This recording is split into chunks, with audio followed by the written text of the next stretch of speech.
Yo, this is Conan. You're listening to World of Wrestling Podcast with Tax and Rich. Boom. Hello, everybody. Welcome to the World of Wrestling Podcast. I screwed up. Okay, I'm going to redo it because I want to change it. Shut your face. I'm so in the habit of just saying those words. It's only 115 plus episodes in, it's understandable you're going to be in the zone. Hello, everybody. Welcome to the Von Wagner Fan Club Podcast. Yes, I'm a massive Wagner. We're all Wagners here. Wagner section. We're the Wagner circle. That's what we are. The Soggy Wagners. Yeah. Oh, my name is Rich, and I'm joined by my good buddy Tax Williams. Yeah, your good buddy Tax Wagner. Oh, love it. Rich Wagner, Tax Wagner. We're all Wagners here. Oh, welcome to the World of Wagner podcast. That's a better opener. Should have gone with that. Hello, everybody. Welcome to the World of Wagner podcast. My name is Rich, and I'm joined by my good buddy Tax Williams. Tax Wagner. Oh, shit. Oh, incredible. Oh, God. Dude, he's the son of Wayne Bloom. Bo Beverly.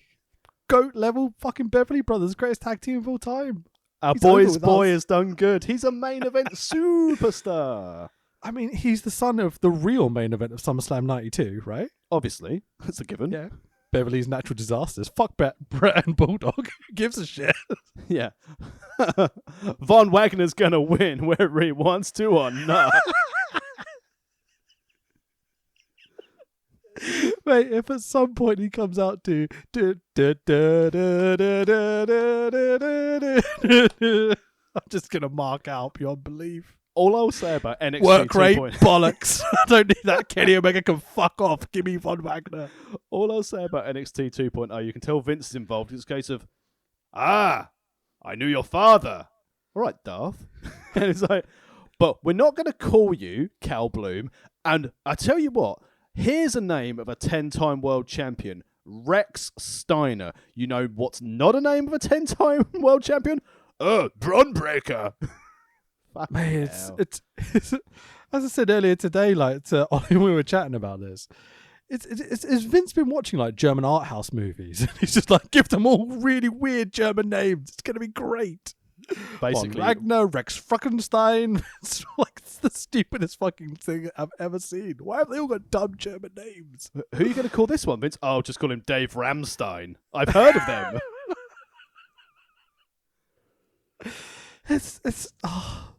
I mean, Beverly's, right? They were joined by the best member of the Poffo family, so they have to be the best tag team of all time. It was a genius move, if you will. Oh, fucking hell. Right, so today we are doing part something or other of our Enter the Dragon series. I've lost track, but we're 3 weeks away from Mania? Yeah. First of all, shout out to everyone who listened last week. It's the highest listenership of the series and probably the highest numbered pod since we did the NWO series, or possibly the WrestleMania conflagration. But yeah, really random good. Suddenly loads of people start listening to the pod. I wonder why. Yeah, I wonder who's... I mean, 5 months ago, he had a pretty tepid main event against Roman and Edge, but I don't know what he's done since, because Daniel Bryan's nowhere to be seen. Yeah, nothing to do with our thumbnail with Bryan in the middle of it. No. It's because they love us. They come for us, right? If they're here this week, they stayed for us. So that's a good sign if it happens. And we've started with our fanboyism of Von Wagner, which is a great start to the pod. Just to clarify, listener, this podcast is not for you. This is our podcast. So like it or lump it. I don't give a fuck. I, however, do care if you like it, because we've got a little... No, I do. Don't worry, there's a segue to this. Are they going to give us money now? Is that what this is for? Well, if you do like what we do and you'd like to support our wonderful, soon-to-be fantastic brainchild project, more to come in the next few months, head over to Amazon, buy a t-shirt, buy a hoodie. Winter is coming, apparently. On your face, neck, and chest.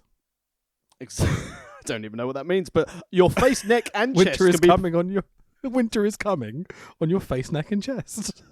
And she was great in TNA, so if she can get that reach, then we should buy a hoodie to celebrate. This could get very nasty. Please carry on. But yeah, we have an idea that we were just discussing, and it looks like it's coming to fruition. Finally. I mean, think of the year that we've had in professional wrestling. Yeah. CM Punk has returned. Kenny Omega is number 1 in the PWI 500. The American Dragon is back wrestling. And Tax Williams is the number 1 contender for the SCPW Heavyweight Championship. So there's something missing with our podcast. And if you know what that something is, then that might be a clue as well. So anyway, shall we move on before we spoil this? I mean, we are going to be covering Raw from the 17th of March 2014. But Rich, obviously, before we go to Raw, we have to go through Smacky D. We have to head to the Sci-Fi Channel. It was taped on the 11th of March and broadcast on the 14th of March, referred to on the Sci-Fi Network as a 2-hour special. SmackDown episode number... Rather than the last 50 weeks, which were other 2-hour specials, I guess. Yeah. SmackDown episode 760, a good number. Ladies and gentlemen, clears throat. Gets ready for the introduction. Still reading the stage directions, I see. Like, of course. Of course. Enter stage left. A man walks onto the stage and discusses the summary of SmackDown from this date. He takes a torch out of his pocket because it wasn't... Sorry, please carry on.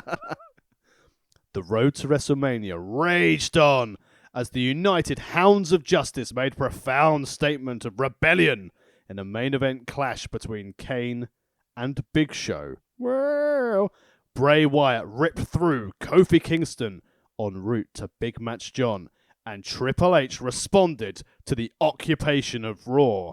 So if you listened to last week, it was the episode where the American Dragon and all of his family had come to the ring to take over Raw, and essentially blackmailed Triple H to give him what he wants. So, SmackDown starts. Triple H comes out, and he says he's given Daniel Bryan the night off, and says that he'll deal with him on Raw. So this is classic SmackDown. Triple H is going to address Daniel Bryan. Daniel Bryan's not here, we'll deal with it on Raw.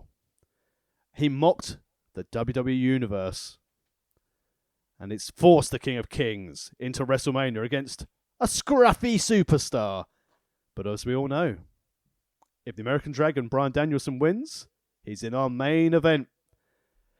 Triple H talks a lot, but then there's a callback to Raw, Rich. Don't worry, there's actually legitimate plot calling here.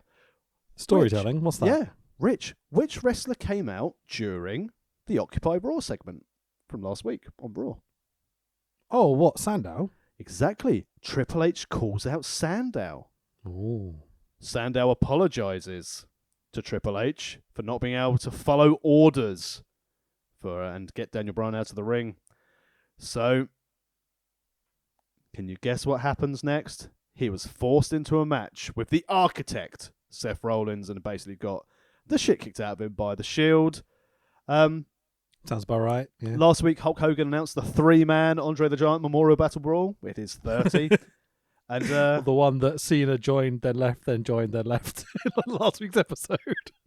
Exactly. Our Intercontinental Champion, and in real time, as of the 16th of September 2021, Big E Langston is the IC champion here, but he is the world champion in real life. Well done to WWE for popping a rating, though. Very clever. Yeah. Fucking A. It won't last, but we're happy for Big E. But Big E should have done it better. Why can't they just put him in a decent feud? But anyway, please. All I'm saying, imagine turning Kofi heel and having Kofi versus Big E for the belt. That would be nice storytelling. We don't need it. I'm not desperate to see it, but yeah. But yeah, Big E beat Fandango. Sorry, Fandango with the Big Willie ending. It's pronounced Fandingo. I think you're sorry. Long-term storytelling tax. Come on, that's a gimmick we've got going now. I think the only person that finds it funny is me. But I don't give a shit. Well, don't worry, because if you want long-running gimmicks, guess who's appearing on the podcast? It's right, it's the Real Americans. They're here. And this time they're fighting Real Americans, racist cunts and la la la. I only just realised that that's like where they got the name from. They are the Real Americans. They hate it if they get caught. Yeah, but they're taking on the Rhodes It's okay brothers. if you don't get caught. Like, it's okay if you don't get caught. Yeah, just don't make sure cameras are around all the time when you say terrible things. Said the N-word, fucked Barbara's wife. Sorry. Well, yeah. So basically, the Real Americans won, and the Usos stormed the ring, and the Real Americans ran away. So it looks like logic would tell us we're going to get the Real Americans versus the Usos at Mania. But let's carry on, and it is Kofi versus Bray, and Bray kills Kofi. Very easy. 1, 2, 3. Divas action. It's AJ Lee. And someone else. I didn't really All right, Vince. But it's all right. It's 2 days before the season premiere of Total Divas on the E! Network, Series 2. Wait. Did AJ win this one at least? Yes. I think that's her first win on this whole series, by the way. The champ has won. And, I'm shocked to tell you this. It's 2 days before Total Divas premieres on the E! Network. And someone attacks AJ Lee. Brie Bella attacks. Oh. But then... So the face is attacking the heel. But then Tamina got quite angry and chucked one of the Bellas into the ringside barricade. Outrageous. Nice. Next, we've got Dolph versus Bertie Del River. And, guess what? Bertie lost. So, brilliant. He's on a lovely losing streak. It's great. But then, after beating Alberto Del Rio, Ziggler got on the mic. He's at the top of his game. And he declares he is the first ever 30-man over-the-top rope Andre the Giant Memorial Battle Royal Challenge Cup International Invitational Trophy entrant. Of the world. Well, can't be the world yet. We're not going to let non-Americans win this. And there you go. Then it was Big Show and Kane in the main event, and whilst everyone fell asleep, the Shield returned and beat the shit out of everyone in there. Roman Reigns blasts the corporate entity with an earth-shattering spear. And in a dark match, which wasn't televised, Sheamus beat Heath Slater. And in the dark main event, The Undertaker and John Cena beat the Wyatt family of Eric Rowan and Luke Harper. Lovely, lovely, lovely. Well, that sounds like a brilliantly tedious episode of SmackDown. Looks like we're going to go on to a brilliant, tedious episode of Raw. I don't know what you're talking about. It's marvelous. So it's WWE Monday Night Raw, episode 1086 from the 17th of March, St. Patrick's Day, 2014. We are live from the AT&T Center in San Antonio, Texas.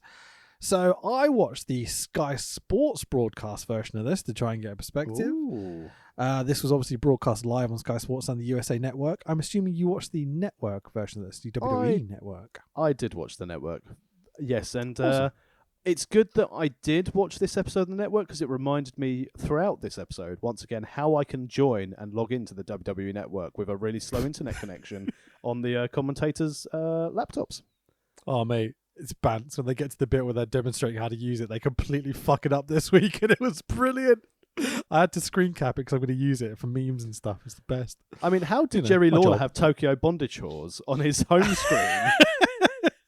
We were one step away from Jerry Lawler showing us his search history, and I'm not sure you can show that on TV. But so, speaking of which, the commentary team are Jerry Lawler, John Bradshaw, Layfield, and Michael Cole. Boo. They are the fucking shits again. Maybe worse this week than other weeks. I think they were really bad this week. They're getting worse. Yeah, they really are getting worse. It's like they're trying to get serious because it's coming up to Mania, but there's no entertainment anymore. It's just bad. None whatsoever. And also on the subject of commentators, happy birthday to Jose Julien, the voice of AAA Lucha Libre. It was his birthday this week, so happy birthday, Jose. Happy birthday. So we open on a recap montage of the past few weeks. So we get Dragon, the Authority, the Occupy Raw segment from last week. The editor of this montage really loves that glow effect, isn't he? It's just like, he's Jesus, he's glowing. It's lovely. Work experience has found his way into the intro of Raw. This did feel like Vince, 10 minutes before the start of Raw, went, I know what we'll do. We'll have a video. That'll tell the story. We don't need to do it week to week. Just put a video there. It'll be fine. The editors know what they're doing. And the editors were sick. But don't worry. When Triple H with his laptop was like, glow effect. Just for funsies, this week I went back because I was in Milton Keynes for work and sat in a boring hotel room and forgot how bored I am sat in hotel rooms by myself. I watched the first SmackDown of the pandemic where Triple H was like on commentary doing camera work, and I was like, oh yeah, I was like, oh, he really can literally do everything. So it wouldn't surprise me he's in the editing suite. it's like even the bit where they have the he's doing the camera work for Michael Cole and then painting on his goatee and such. That was bad. That was very fun. So basically, again, the story is if Dragon beats Triple H at Mania Triple X, Dragon gets added to the WrestleMania main event versus Batista and Orton. Oh, that's the bit they're really hammering home, you know. That ties me into the summary. This ties me into the overview. Clears throat. Go for it. How fitting. Walks onto stage, removes his penis. Removes. I've attached it with a magnet just so it's easier, so to save time. How fitting it is St. Patrick's Day, because after the events of last week's Raw, Triple H is seeing green. Not money, not the DX neon glow, no, angry, sick to your stomach kind of green. That you're forcibly coerced into accepting a WrestleMania match that you didn't want. We've all been there. It's like look at the NXT set. Yeah. Yeah. The kind of sick to your stomach where you're forced to be coerced into defending your championship in a situation you're not happy about. Hey, Baker! However, given that he's set to face Daniel Bryan at WrestleMania with a potential spot for the American Dragon in the WWE World Heavyweight title main event at stake, the King of Kings is in no mood for insubordination of any kind. Nice. So, Triple H music's already playing. No intro, no Cole, boo, introduction. Nothing this week. This is as cold as a cold open gets. We had a video package. Well, not sure that counts. But Tells the story. I guess it's not proper cold open. You are right. AEW's Justin Roberts intro strips. And, they've got 3 hours. They've got a lot to pack into these 3 hours. So we can't have introductions or theme music, obviously, right? No, because we've got to go straight to the action. The action. This show promises to be incredible. If this is what they're doing, they're rushing in straight away, right? Sorry, I've noticed at the side of my page, 'cause you know how I like to jump in to try and get like attendance stats and bits and bobs like that. Sure. Currently, I've got on the right hand side of the screen popular pages, and it's 5, and I'll read you backwards 5 to 1. Are you ready? Go for it. Number 5, Fuego del Sol. Interesting. Number 4, Diamond Mine. Number 3, Wayne Bloom. Yeah, let's go. Number 2, BFAB, because all our internet friends are BFApping. And number 1, he's the star of our show. Not the American Dragon, it's Von Wagner. Unbelievable. 2 Blooms in the top 5. Very happy. Are you tall? Do you not know how to wrestle? Sign this contract. Do you like purple and stars? Would you like to faceplant your opponent into the mat in one of the most accidentally dangerous finishes of all time? You're signed. Let's go. Anyway, Triple H in the ring talks some shit, blames the fans for Triple H murdering Dragon at Mania that's going to be coming up. Triple H and Dragon will have a face-to-face later tonight. But he gets interrupted, Tax. Who is he interrupted by and what is he wearing? What's he wearing? Oh, well, just then, big match Randy Orton and Big Dave appear to voice their frustrations. They're starting a little shouting match with the game as he makes one final proclamation to his former Evolution buddies that if he beats the American Dragon at WrestleMania, then he's going to be in the main event. You're getting a title shot. You're getting a title shot. And you're getting a title shot. Beat the champion. You're getting a title shot. So in fairness, this does iron out an issue that we've had from last week. Because it was a case of, if I beat you, I'm in the main event. Brilliant. Where's the stakes for Triple H? So now it's a case of Triple H has gone, well, if Daniel Bryan can say he's going to be in the main event at Mania, if I win, obviously I'm going to go in the main event at Mania. So in fairness, I was quite happy that they brought this back in, because last week it just looked like, if Dragon wins, he goes to the main event. Yeah, I think maybe this is partly an advertising issue as well. If you advertise Randy Orton versus Batista as the main event, and there might be another guy, how do you put that on a poster? If you just say the triple threat for the main event, question mark with blah and blah, you're guaranteed to have this triple threat match. You know what I mean? Just makes everything a bit simpler as well. Yeah, which for this current time in WWE, concerning it was so logical. Yeah, sure. I mean, it's been such a mess since pre-Rumble as well, but since Rumble really, that. We start to see the story that they were laying out. It's just how they got there. It took them a long time and felt like there was a lot of stalling and such. But we're finally at the point where we now know what's happening 3 weeks away from Mania.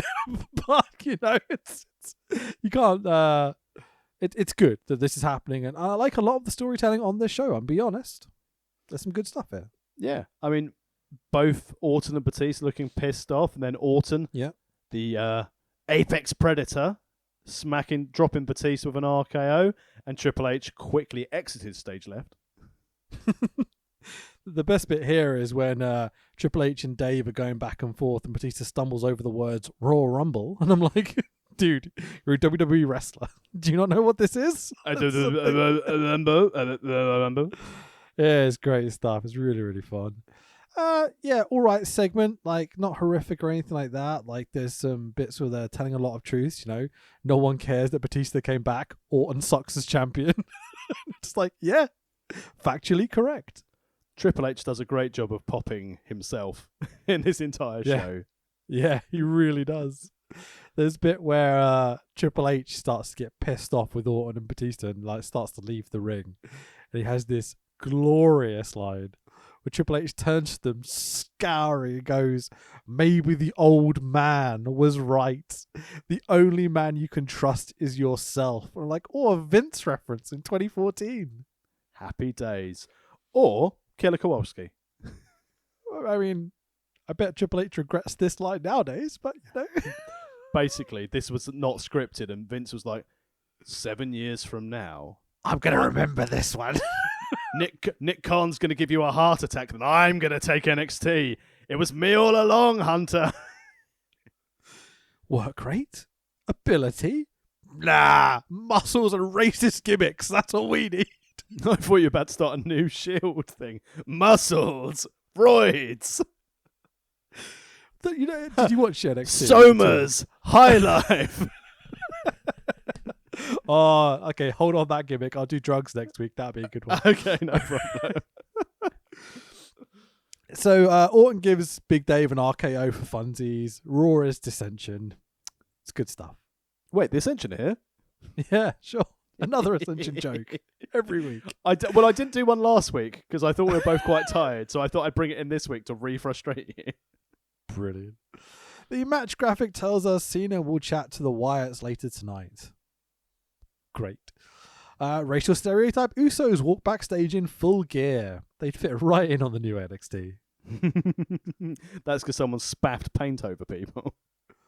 God. So, if I'm right, you haven't actually watched the new NXT 2.0 in full yet, right? I watched the first half through slightly nefarious means earlier. Did you get to the point where it has the guy who has the New Yorker Italian mobster gimmick? Oh, no, I haven't got to Tony D'Angelo yet. Oh, my God, dude. I'm watching this going, what year is this? A guy with Italian heritage just walked into NXT and obviously had a conversation about a gimmick and be like, so what's your heritage? What's your background? My mother's Italian. Italian, you say? Get Nunzio on the phone. Hey, what are you doing? I'm talking. It's just unbelievable how fast they just go for the most obvious, stupid fucking gimmick. Vince McMahon gets confused. Goes, didn't we have a guy who sounded like he was New York Italian who was in that Rise Up Ever team? Where's he now? He's also gone to AEW, Vince. He's in 2.0. Yes, this is NXT 2.0.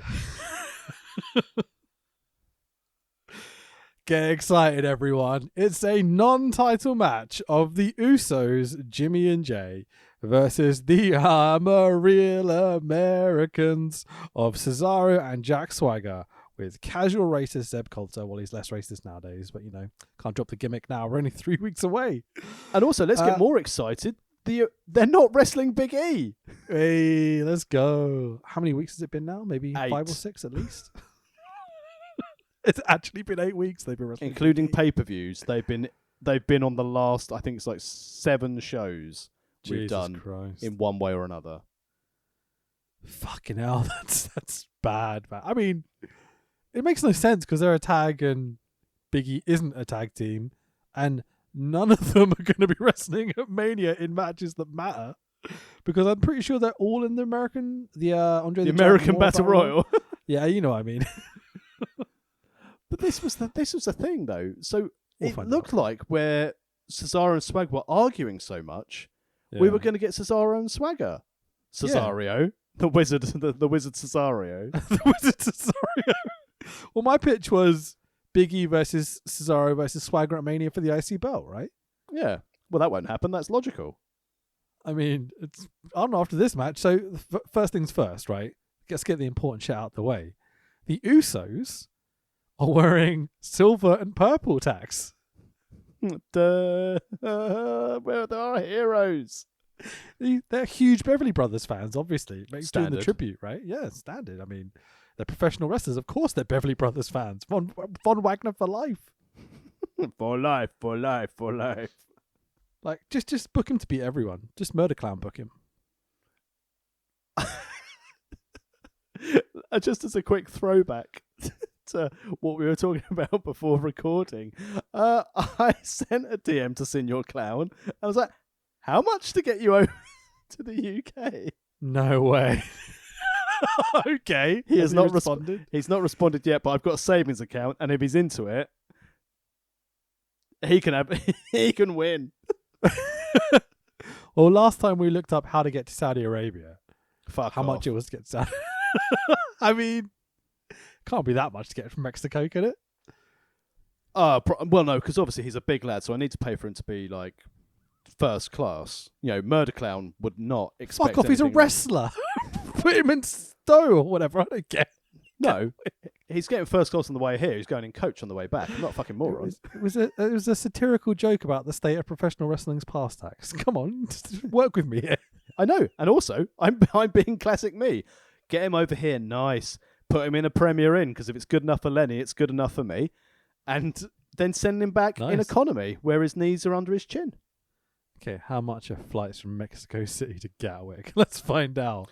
This is very exciting. Can you imagine? Mate, that's affordable. Can you imagine this? My wife would be like, "Who the fuck is that sleeping in Harriet's playroom?" I'll just Murder this Clown. 7 foot tall, 600-pound giant of a clown in our front room. And obviously he has to live the gimmick, so he can't demask. So my little 4-year-old will walk downstairs and go, "Wah!" If we make him do 3 stops, right, each flight, we could get it for 600 quid. Oh my god. That's cheap. Where's he got to go? Let's find out. For 600 quid, how many places has he got to stop? So he's got to do 3 stops. What are the 3 stops? Miami, Charles de Gaulle, then Valencia, then to Gatwick. He's got to stop in fucking Charles de Gaulle. Welcome to Europe. I mean, if he can, and also, you know what? And I'll just throw this out there because I don't give a shit anymore. You know what? Yeah. That fucking skinflint Steve Fludder of Preston City Wrestling, he'd be like, "I'll book him, so we might split some of the costs." Mate, we could spread this around. we can be his agents. Can he be Like on Conan. Quizlemania? Oh no! Don't call Conan. We'll have to pay him something. Yeah. Oh, just so you know, for those who followed the recent podcast, Conan has still not got back to me about my offer to be commentary for AAA. But I can also say that I have still yet to listen to his podcast again, since realizing he didn't announce it on his podcast the first time I listened. We could start some type of Twitter campaign if you want. No, you're right. I've got bigger fish to fry now. I just get Ollie Davis to tweet at him. It'll be fine. Use your power for good, not evil, my friend. But speaking of evil, Is this evil or fucking good? I'm not show- sure. All right. So Cesaro and Swagger have previously had dissension. There's a little tease of dissension at the beginning of the match, but it doesn't last because Jimmy gets beat up. Hot tag to Jay. Oos. Oh. Oos. Uso. Oos. Oos. Oos. Uso. Double team pop up Samoan drop to Cesaro was pretty fucking awesome, I've got to say. I sorry, I scrolled back through my notes. So during this, I was writing down some notes, as this is relatively kid friendly, and my daughter's getting quite good at doing reading. So she's doing all this phonetics, and I said, "Read this word." I split it out. She said, "Us-o."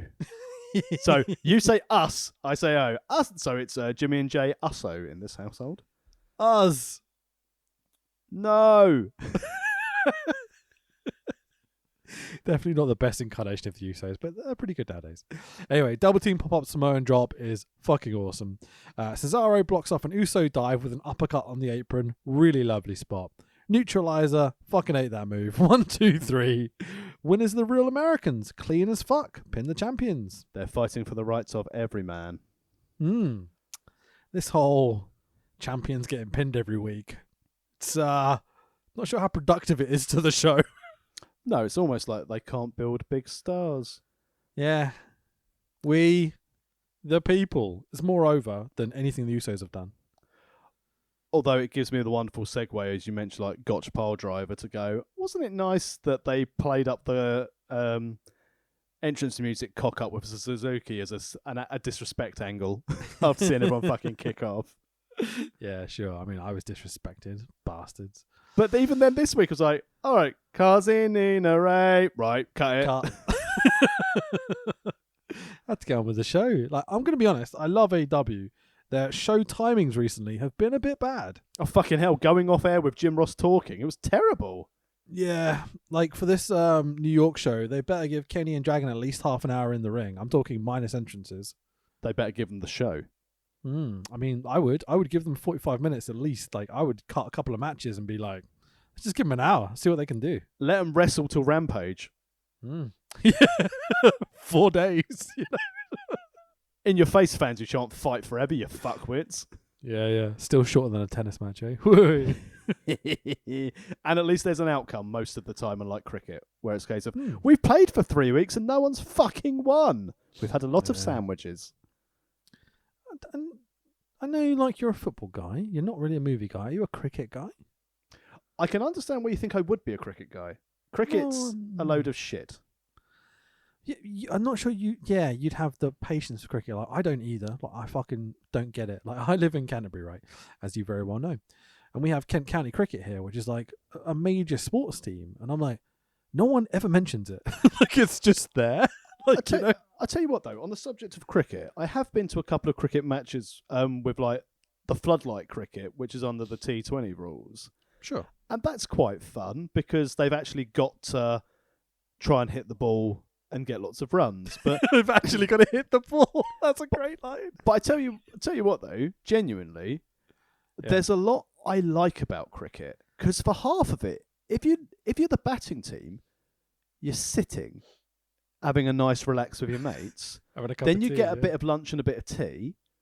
And then, worst case scenario, you've got to go in field. And if you're not that good at catching, you just go in the outfield a little bit. And then you could just stand there and be like, yeah, pretty good game this, standing. Had the classic thing that my rugby coach at my school was also the cricket coach. So I ended up having to play cricket in the summer. Of course. Yeah, of course. But like, I was thinking about like, why don't we go to a cricket game one day and do a floodlit match? Then I think I have a better idea. What if we started a hooligan scene for cricket? Oh, misses a shot and we're like, oi, cunt! Like, pitch invasion, fuck them up, you know? Call that a 4, you cunt bucket. I'm going to stick this stump right up your ass. Speaking of cunt buckets. How was your mum? Sorry.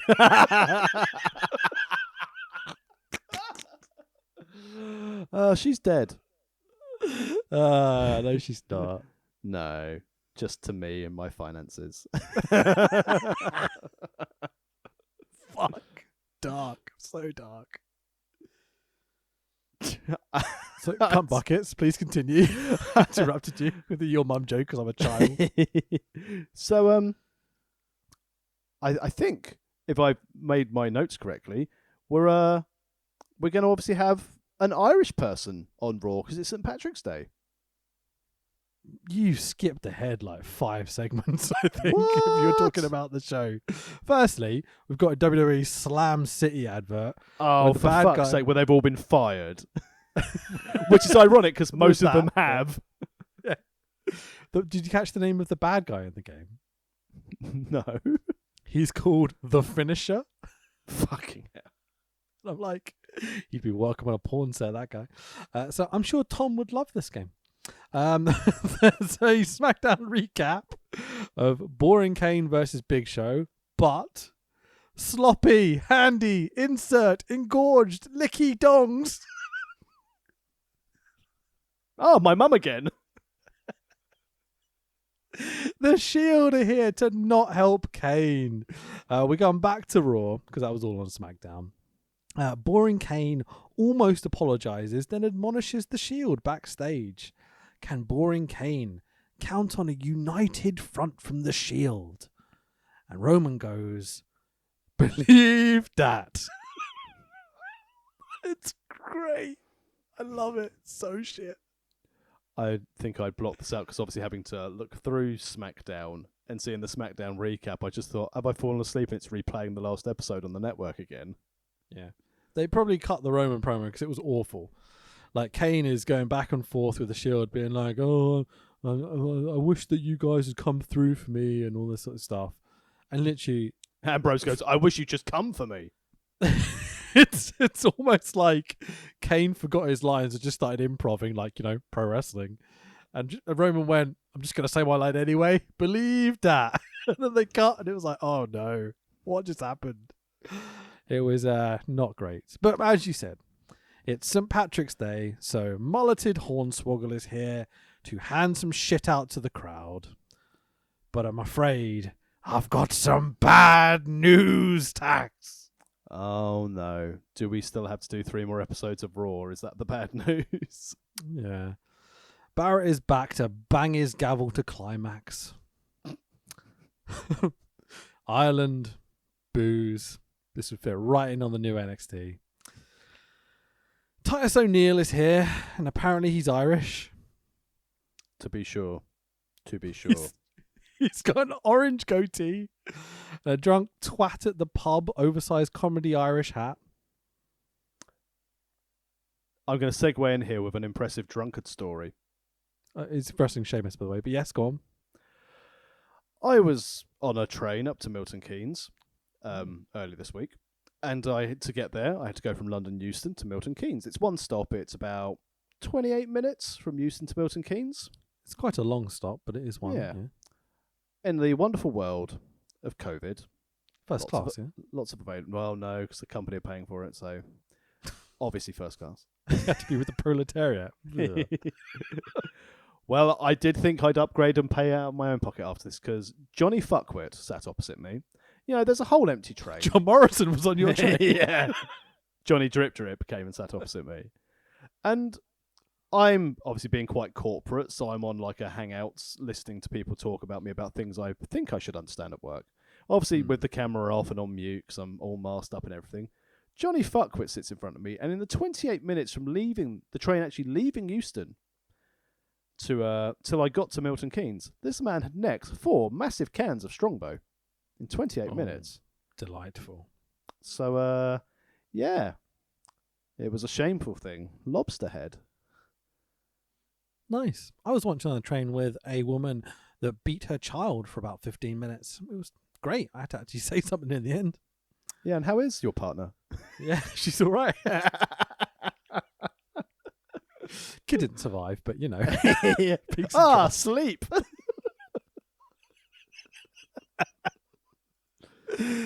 Fucking hell. Back to the quality wrestling show we've been watching recently. Christian's on commentary. You don't know what to do with him, so he's in the Andre the Giant Memorial Battle Royal. Good stuff. That push to the main event really worked. Well, I was happy during this that we had the JBL acknowledging the blue dot theorem behind closed doors of Christian's face. Why don't we just put a blue dot on your face? Thank you, JBL. Delightful. Christian calls JBL David Spade in a fat suit, which I actually popped for. And then Christian refuses to let JBL talk by just constantly talking over the top of JBL every time he starts. Christian is now my favourite wrestler because that was fucking hilarious. Best bit of commentary in the last 8 weeks. Absolutely. Like JBL keeps trying to chime in and Christian is like, so I went to the shops last week.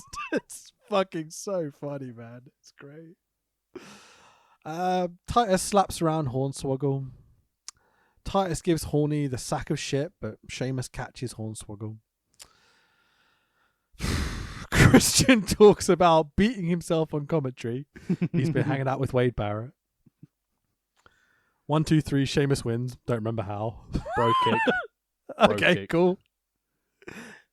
Complete filler. St. Patrick's Day. Who gives a shit? But it was fine. Not massively insulting, just a bit stupid, really. It was shit. Yep. But, we've got to get these Andre participants. We've got to find 30 wrestlers to fill this ring now. Yeah. So, speaking of which, Renee jumps in the ring to interview an out-of-breath Sheamus. Ireland. That's all I heard. I think what you're finding here is actually Ireland. I mean, I've chosen to do less accents on the podcast, but I mean, you do you, mate. Well, it's time to go to Saudi Arabia. Get them accents ready. To Swindon. Is that Russia? Ah, whatever. Salisbury. Don't know what you're talking about. Just don't go to the continent and you'll be fine. Sheamus enters himself into the Andre the Giant Memorial Battle Royal, fella. But we're not done yet. Christian shoves Sheamus and gives him a kill switch on the floor. Delightful professional wrestling. Oh, I guess Sheamus is going to need to get a bigger drum. Yep. Because after he topped it over his head last week. Yeah, I remember. Yeah. I pay attention. Shamefully. Wrestling. Too many limes. Too many limes. Arnold Schwarzenegger is here to tell us he's coming. He's been hanging out with Barrett and Christian. Arnold, get to the vomit copter. Arnie's going to be here next week to promote his film or series or something I don't care about. Yabba-dee! And his name is John Cena. Ba ba ba ba. So they make a big point here about John being on the cover of Muscle and Fitness. Now, I want to pose a question to you about this. Go ahead. In this entire building, and I would suggest almost the entire viewership of this episode of Raw, do you think anyone outside of Vince McMahon has ever bought a copy of Muscle and Fitness? That's the one that Tori Wilson's in, right? Yeah, I mean, I don't know. That. Oh no, that's your boy. I think Muscle and Fitness is quite. I think Muscle and Fitness is quite a big thing because this is when you always watch the WWE docs, unless it's like an endorsement deal or they own the magazine, they always go, "Oh, and it went well for the Warrior. It was on the cover of Muscle and Fitness." So I'm guessing it's quite a prominent magazine. Have you been indoctrinated into thinking it's a big thing when it actually is just like, roid heads and Vince McMahon? I mean, roid heads, buy it. I mean, I was on the cover of Muscle and Fitness once. Oh, good. Why not? How was it? They touched me. They touched you? I mean, is this an okay thing to joke about? I mean, I don't know anymore.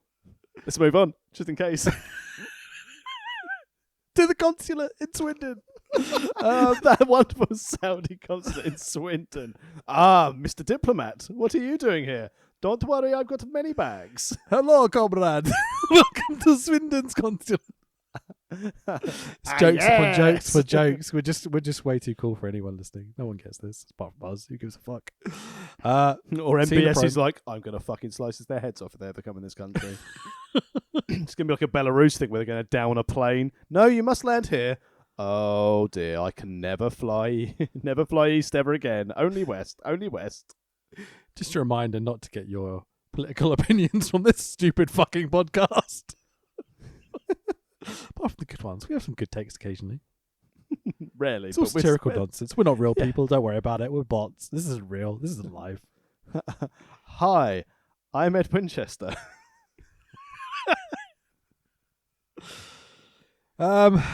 Speaking of which, Cena cuts a promo. I don't know where I'm going with that segue.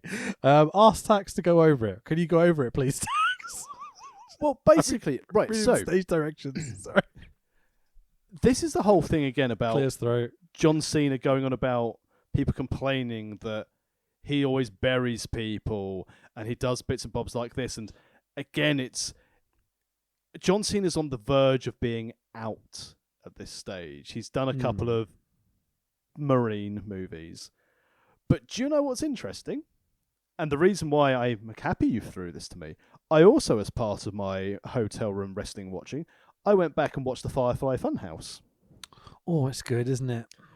But this, the Firefly Funhouse, is prominently looking at this promo. Absolutely. I had this realization as well after this promo. I was like, oh yeah, this leads to something fucking awesome. So the Firefly Funhouse is where John Cena is saying that Bray Wyatt doesn't deserve opportunity. How many chances does someone have? He's the flavor of the week. He's not on the same level. And basically, Cena here in this promo now in Raw is pretty much burying Bray Wyatt as a man who just talks in riddles.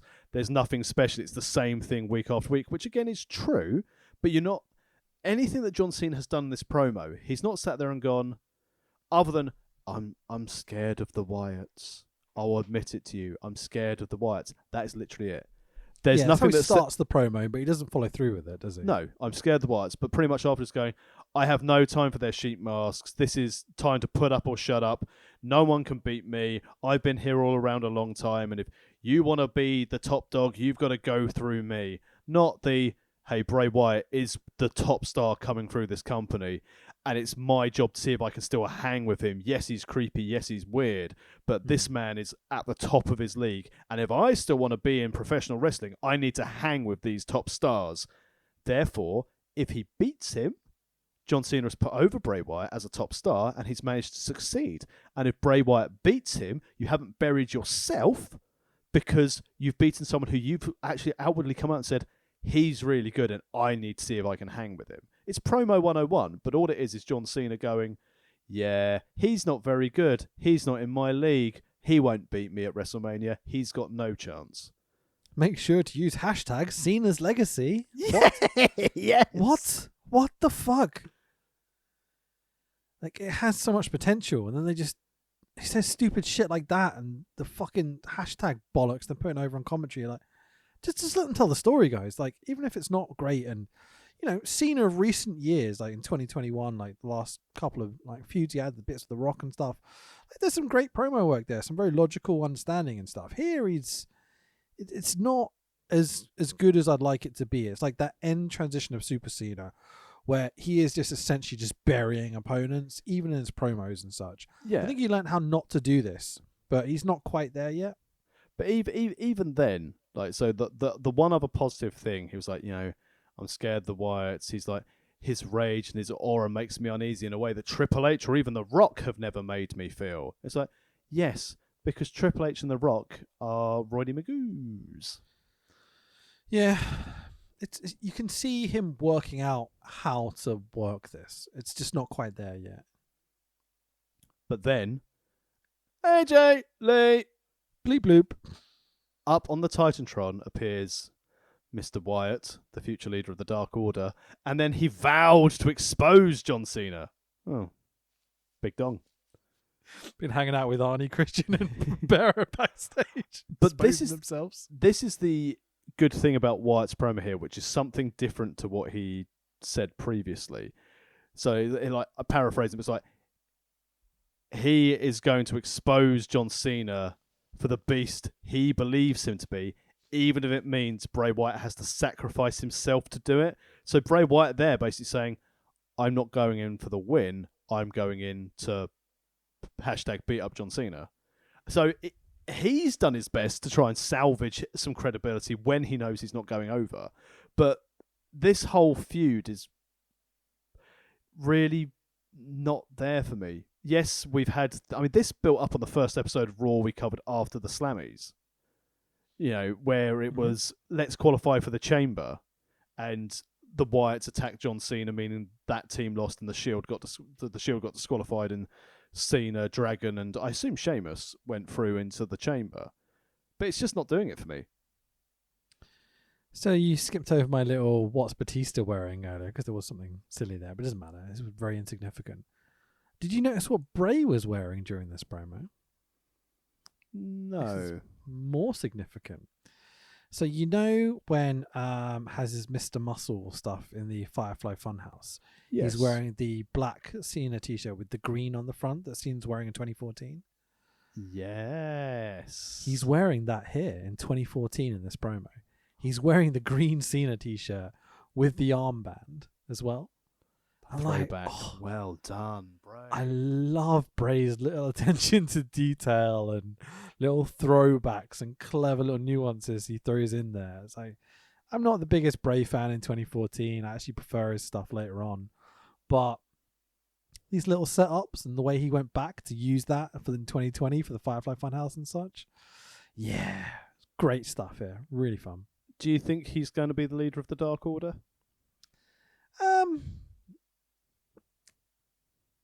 It would make sense. I think he's better promo, character building, heel establishment type person than he is an in-ring competitor, especially when we look at the caliber of in-ring guys AEW have. I think Bray is very, very good. I think he will look bigger wrestling the AEW guys as well, so you can use that more. He can wrestle that more heavyweight, strong style that I think he'd be very, very proficient at. He can't be the Fiend. He can't not sell. That's not going to work in AEW. I think it works. I think what you do is you have Hangman try and come back and unify them, and then have Bray essentially try and steal away Super Smash Brothers, Uno Grayson.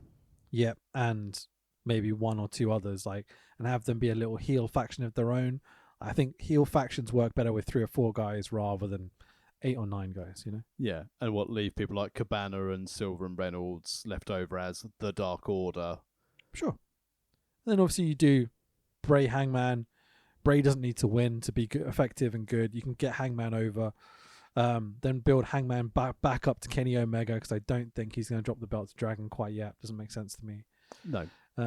You can probably have Kenny beat Punk even as well. Have Kenny beat Dragon eventually in a title match, and then have Hangman come along at the right moment when, you know, he's at his peak, etc., etc. And I think he should lose again, if I'm totally honest. But there we go. I want him to Tommy Dreamer Hangman. I don't think he should ever win the belt, apart from when they have no other option and they need to put the belt on someone. Yeah, I think they've done the right thing, because had Punk and Bryan not become available, they would have been putting the belt on him. I think that would have been the story they would have gone for. But I think the story is just don't give him the belt. I think he doesn't need it. I really don't. I think he's over. No, I'd agree. And I think with the mainstream they're looking for to start building that viewership on TNT, now they've got those more mainstream names to bring more eyes onto the product, if it will bring more eyes onto the product.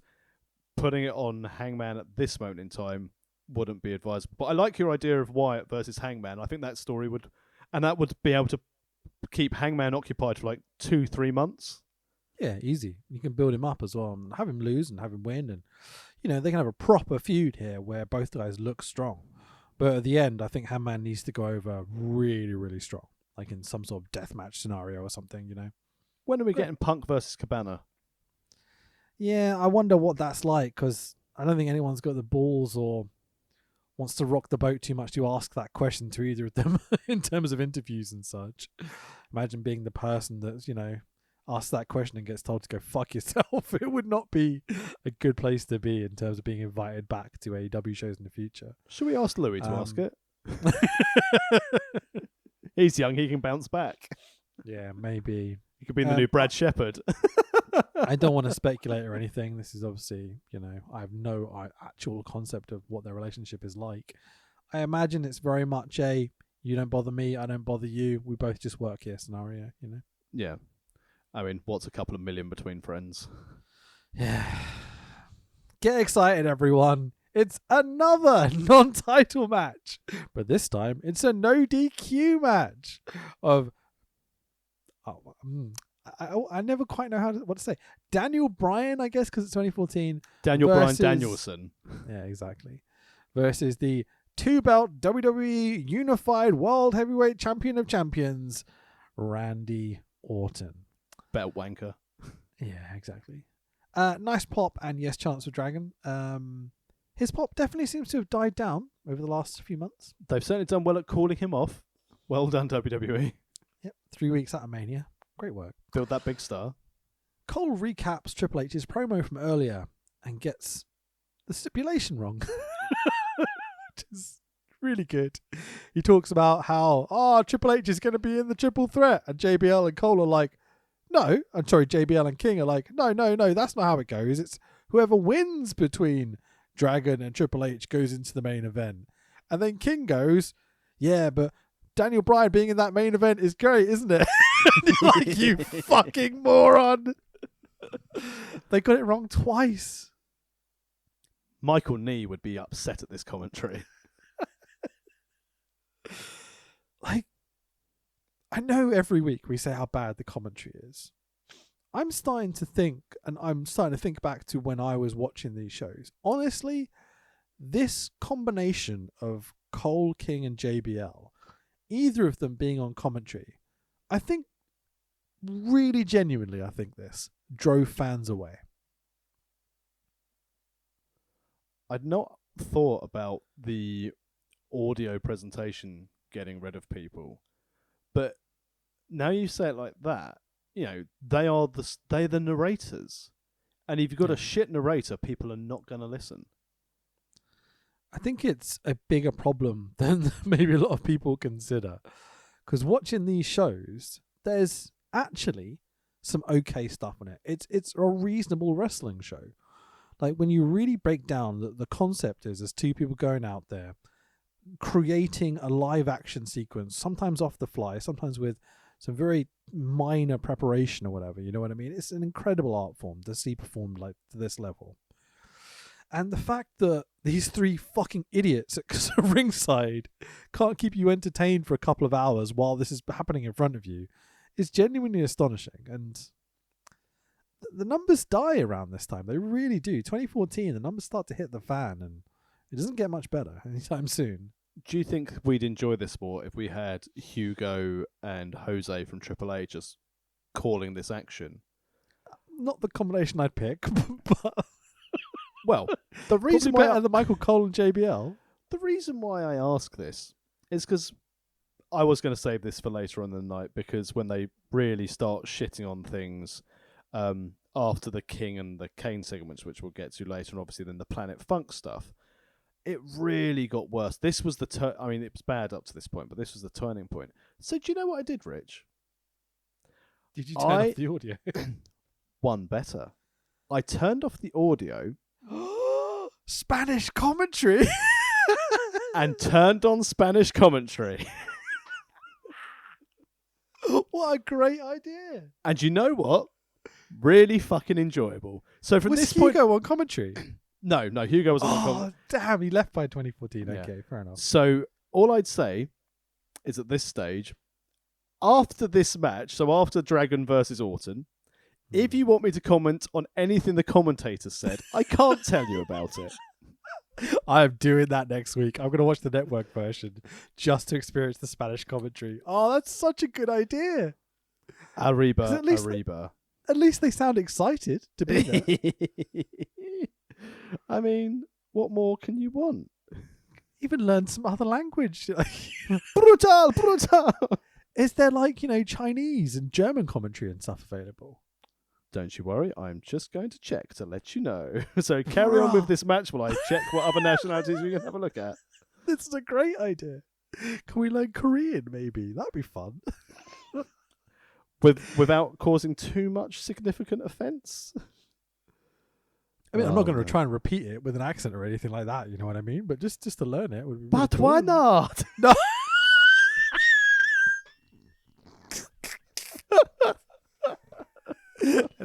Allegedly. I've got lightheaded. Oh no. Give me a minute. Whew. Contemplating cutting that. Oh, man, who let Murder Cloud in here? This one did.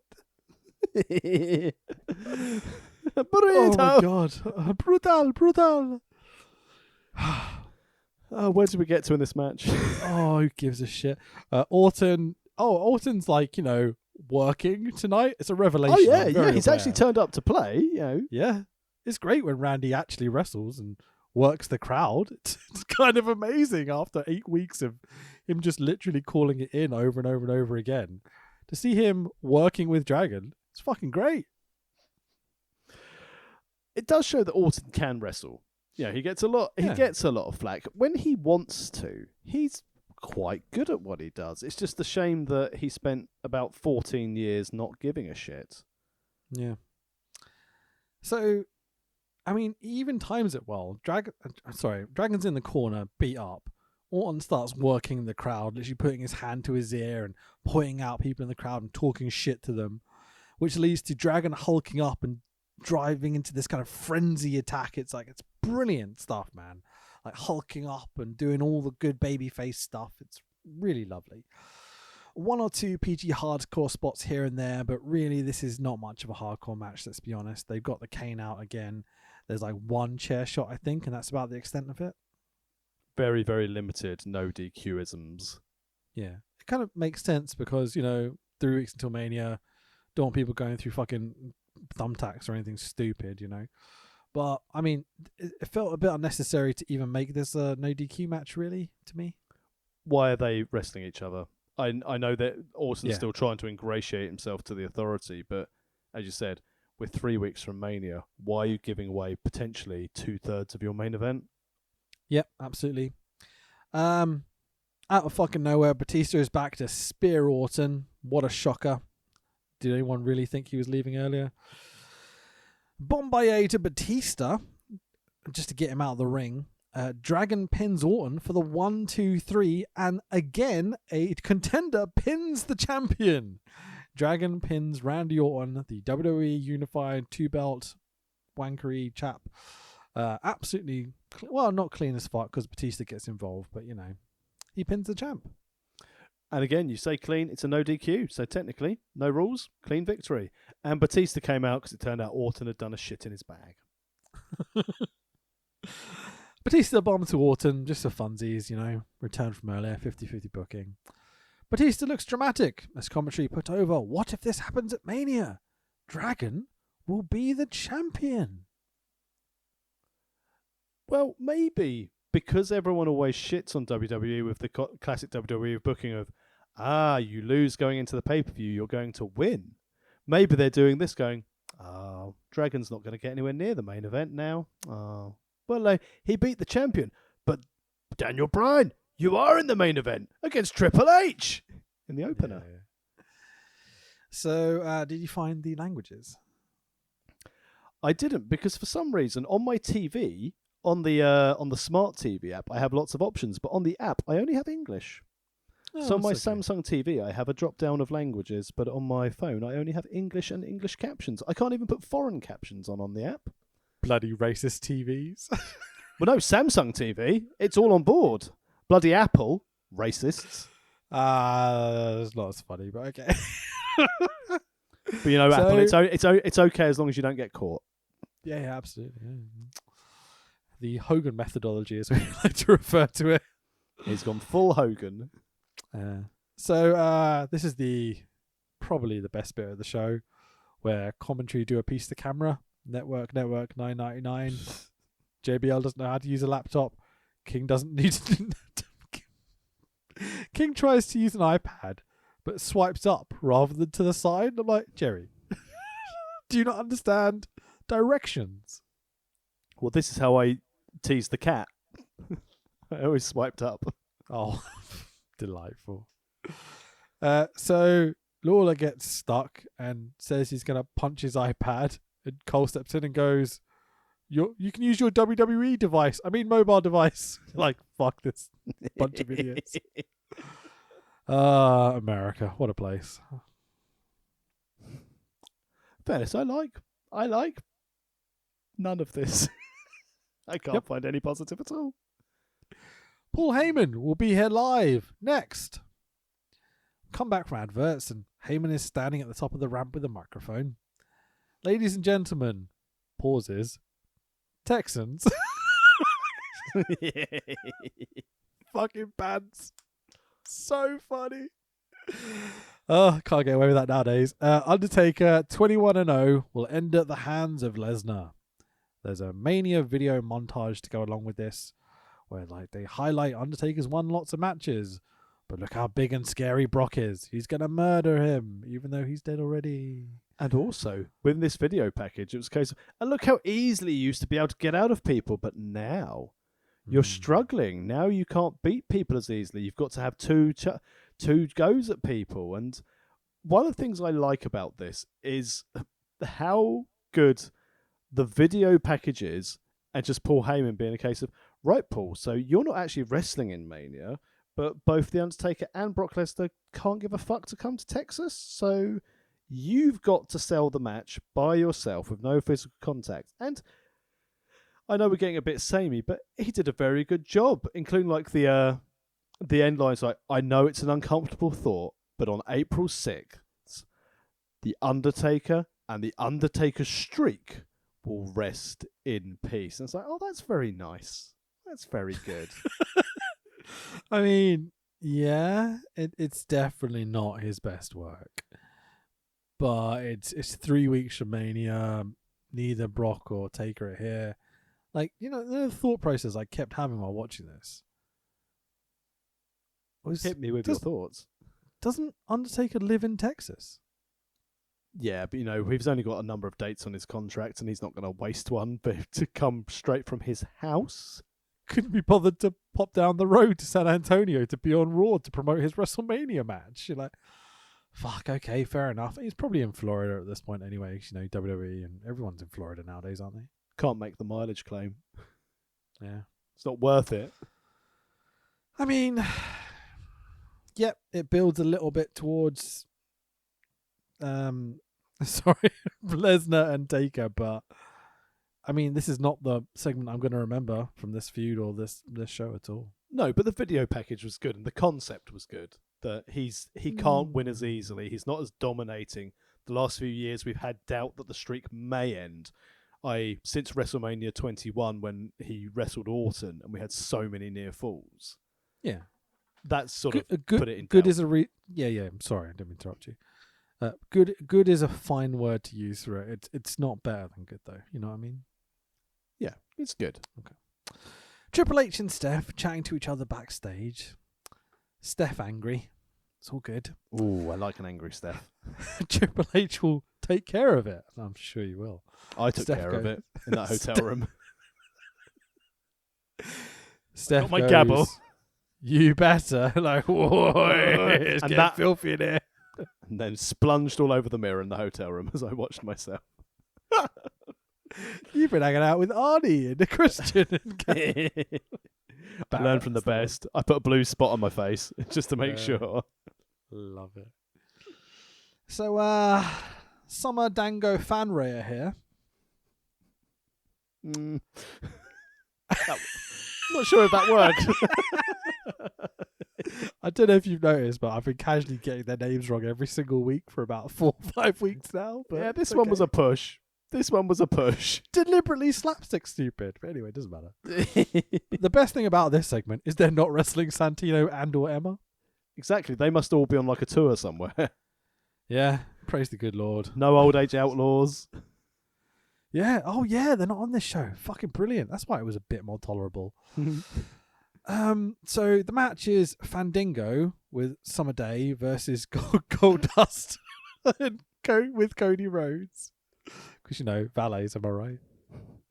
And like I always say in TNA, did you know that Relic is killer spelt backwards? What a gimmick. I don't know why that popped me, but yeah, okay. You complain about my silly name gimmicks, and you're like, Did you know what happened in TNA once? I mean, we did a whole series on aces and eights. Oh, it was so much better than this. But anyway, like, I mean, it's Goldust versus Fandango, comedy dancing spots, isn't it? It's all we need. And I have nothing to say other than when you're going to do a leg drop off the top rope, always try and land it, because it just looks so uncomfortable, especially in this instance where he missed. Ugh. How did Goldust get busted open and like break his ribs in this match? Because he looked legit hurt by the end of it. All those dancing. When you have night fever, it's unbelievably dangerous. Because it starts out all like, you know, silly. Goldust does some thrusting and some dancing, and Fandango looks insulting and does his quite frankly good ballroom dancing. Like, it looks like he put a lot of effort into this gimmick. But like, I bet Vince and fucking Pritchard are backstage coughing up lungs, be like, "It's so good. Look at this shit. We'll do this in 6 years' time with just bright colours and lights and muscles. It'll be fucking awesome."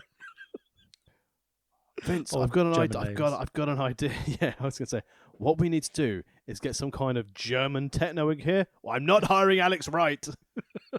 We'll make one. It'll be fine. Yeah, we don't need our. We made our own LOD. We can make an Alex Wright. As they went into Bruce Pritchard's box of gimmicks. Oh, German techno dancer, ja. That's techno. God. You want Where's to that talk about blonde one's dance? husband? Put him in a fucking silly mask. It'll be great. Oh dear. Vince. God bless him. Just creating content for our podcast. What would we do without Vince? Imagine if we didn't have Vince or Dixie Ray. Dick's Ray. Is she valeting some Fandango in this match? Anyway. I love it when my Fandango Dick's Rays. But the fight, like, so this match, so Fandango missed the leg drop. And then, hold on. I've got another joke sorry. to do. Oh, sorry. Don't interrupt my flow. Goldie shoves Sonny Slay off the apron. There you go. What a distraction. Cody catches her. Now, obviously they're going for the jealousy spot here, where Cody's holding Summer Rae. I've got a name wrong, but right. But like, it takes Fandango about 2-3 minutes to work spots with Goldust to finally turn around. And it's a bit awkward, isn't it? Cody's just standing there going, not meant to be rude. Thank God it's you and not Tamina. Yeah, we going to do this gimmick, guys? Like, I'm still holding the girl, like, you know, there's a spot here, remember? Nudge, nudge, wink, wink. I don't know if Brandy was ringing out to this stage. She's like, do not touch her ass. Do not touch her ass. Under the knee, Cody. Do not move your hand. I don't care if you're the American Dreams, the son of a plumber. Get your plunger out of there. Yeah? So Goldust does seem to be legitimately injured, or I don't know, drugged out of his face. 2014 was he still? I think injured. This was when he was in pretty good shape and had come back. But like that final cut when he lifted him, it looked uncomfortable how he lifted Fandango. Bro, they go to do a vertical suplex and they just kind of like crumble into each other as they go to lift. It's worrying, you know. He looks that was bad. Yeah. So Goldust goes for his like final cut swinging DDT thing. Looks legitimately hurt. 1, 2, 3. Goldust wins. Started out bad, got worse because it looked like they were in pain. It's not fun to watch, really. I guess these guys. So does this mean Goldust is qualified for the Andre Battle Royal? Probably. I mean, that's probably what they're going to end up doing, right? Can't wait to watch Mania. Yeah. So Boring Kane is out to chat some shit in the ring. The Authority has concluded that Dragon is unacceptable. Boring Kane calls out Jerry Lawler into the ring, but King doesn't seem to understand. Well, I wouldn't listen to the Devil's favourite director of operations. Kane brings out the Shield to force Jerry into the ring. And I'm like, please. Can we just write Jerry Lawler off TV? Like, hoorah! Anyway, like, please, guys. But Jerry Lawler's in the corner, surrounded by the Shield. Usually the other way around for Jerry, am I right? Rollins cuts a little promo to Lawler. Daniel Bryan isn't coming here to save you. No, he's coming backstage with Barrett. Pre-mode. Awful jokes. Shield always does what's best for business. They turn around to face boring Kane, surrounding the insurance salesman. As the crowd applaud with disinterest. Yep. Honestly, are they faces? Are they heels? This is kind of like a face turn bit because obviously they're turning on the authorities' henchmen, I guess, at this point. Yeah, they're good boys now. Yeah, so assisted power bomb by the Shield to Kane. Hoo-ah. And Lawler survives to see another day. Sellouts, high fives. Idealistic, ego-driven, lovely dudes. The Shield, their faces now. Yep. Hoo-ah. They've been booked pretty badly over the past few weeks, but I guess some silver lining is that they are now just faces at last. Yeah, I say silver lining. I don't know how we're going to get there, but I remember their involvement in Mania is dog shit. Well, 3 weeks, we'll find out. Speaking of dog shit, what's up next, Tax?